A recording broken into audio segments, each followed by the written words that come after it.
Okay, so right now I'm going to work through these problems that I assigned for homework the other day. And these problems they're not like assigned as far as you have to complete them. They're just more out there for you to kind of look through.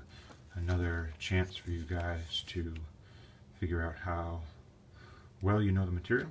And so as I work through this, we're just going to go through 1, 2, and 3 of this problem. So the first thing I'm going to do is I'm going to sketch out my situation here. Here I have a mass tied to another mass. This could be like maybe they're two mountain climbers sliding down. This would be not a good situation for number 1 because it is frictionless, or your mu is equal to 0. So first step is I want to identify all the forces. I have Fg1, Fg2, I have my normal force, Fn, and so then I will set up my axes, x and y, and down here I also have my y now and x. So that is to say that this direction is the direction of my acceleration. The system will accelerate in this direction.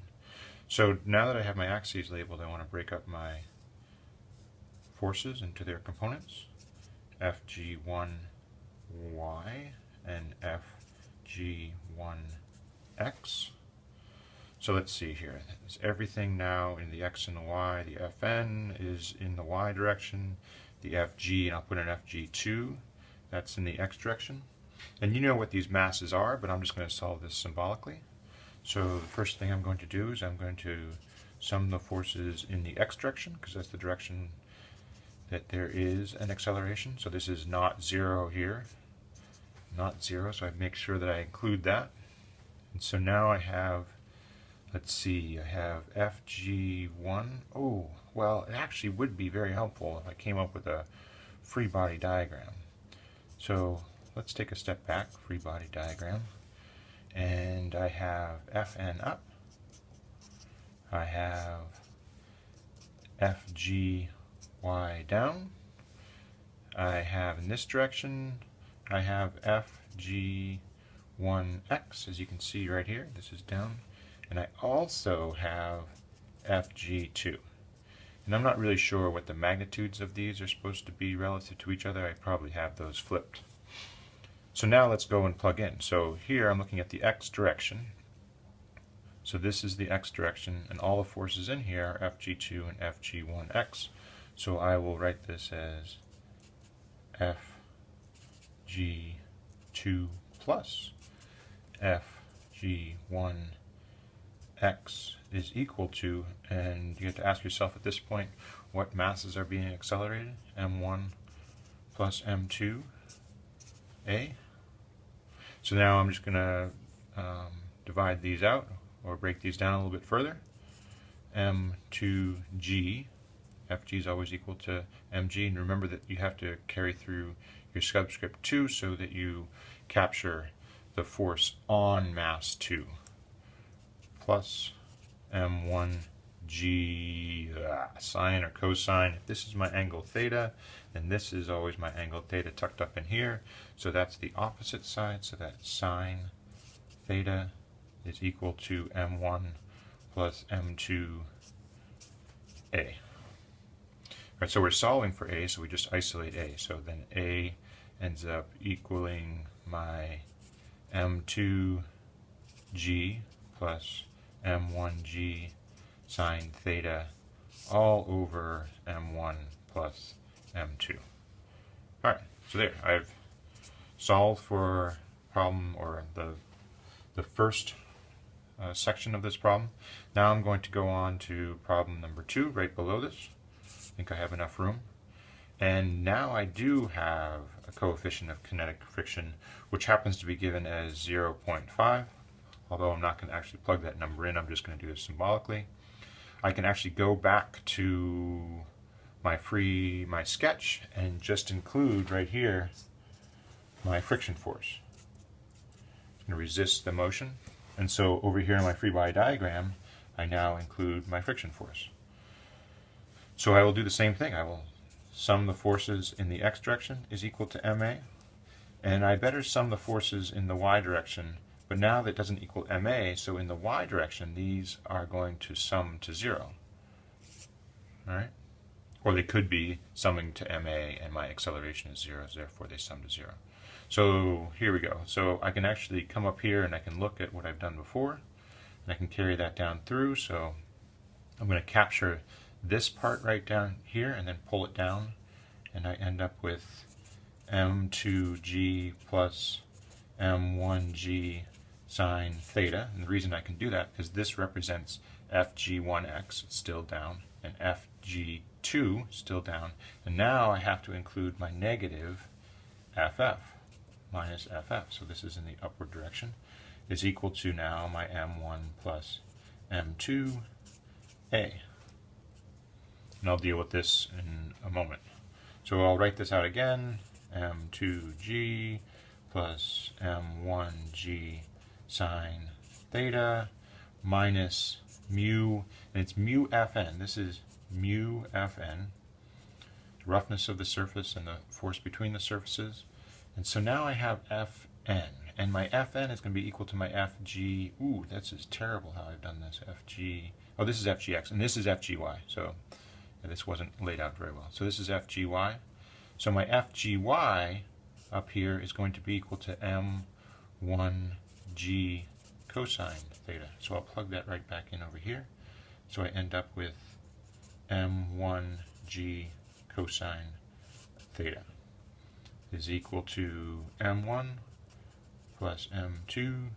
So now I solve for a again. A is then equal to this big mess here of m2g. Make sure I carry that through. This is the bookkeeping part of this problem. m1g sine theta minus mu m1g cosine theta all over m1 plus m2. And let's just double check, make sure I know all these values. I know m1, m2, that's given the problem statement. G, I would put in as 10. Theta is 30, so this becomes a half. I have all of these values. My mu is 0.5. And this is cosine 30, so root 3 over 2. And I know my m1 and m2, so therefore I can solve for a. And so now let's look at what's going on with problem number 3. Problem number 3, I'm allowing this mass right here to increase until it's not moving. So I have a coefficient of static friction. So as this gets larger and larger and larger and larger, eventually I'm going to reach a point where this is not going to slide. So again, if we go back to these two, maybe they're mountaineers, and one guy is holding on to another guy who has slipped off a cliff or something like that, and he wants to have enough mass and enough force to prevent them both from going off the cliff. And so let's figure out what this mass needs to be. So let's see here. I can use actually the same exact situation here, except the difference now is that for part 3 I have an acceleration which is 0, or that is to say that the sum of the forces in both directions is equal to 0. But it's the same free body diagram, and it's the same sketch that I see right here. Alright, so let's overlay this right here, and so then we end up with 3, we'd say the sum of the forces in the x direction is equal to ma, and this is 0. Well, that makes it a little bit easier. So let's see here. In the x direction, I end up with ff, fg2, fg1x. So these two, fg2 plus fg1x, is going to be equal to ff.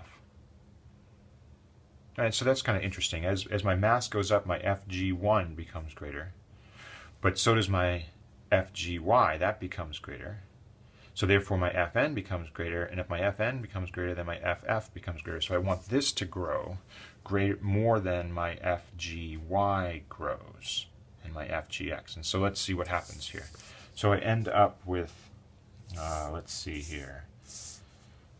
I'll actually look right directly at this, and I'll say that ff has to be equal to fg2 plus fg1x.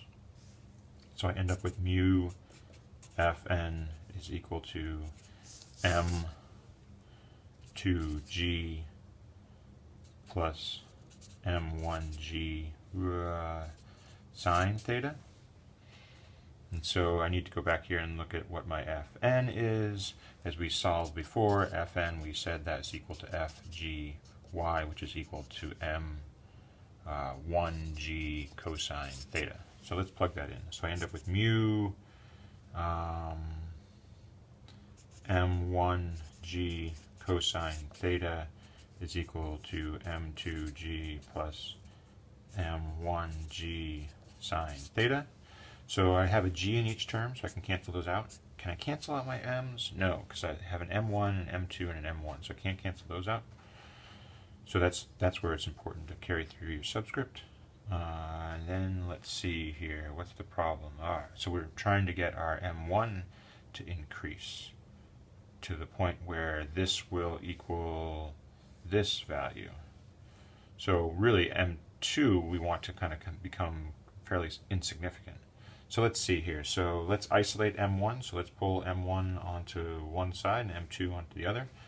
So we have mu m1 cosine theta minus m1 sine theta is equal to m2. It'd be nice if we were solving for m2 at this point, but we're trying to isolate m1. So we end up with m1 mu cosine theta minus sine theta is equal to m2. m1 is then equal to m2 all over coefficient of static friction now, which was given in the problem, cosine theta minus sine theta. All right, so let's just play around with and see how these numbers work out. So we end up with, let's see here, will this actually work?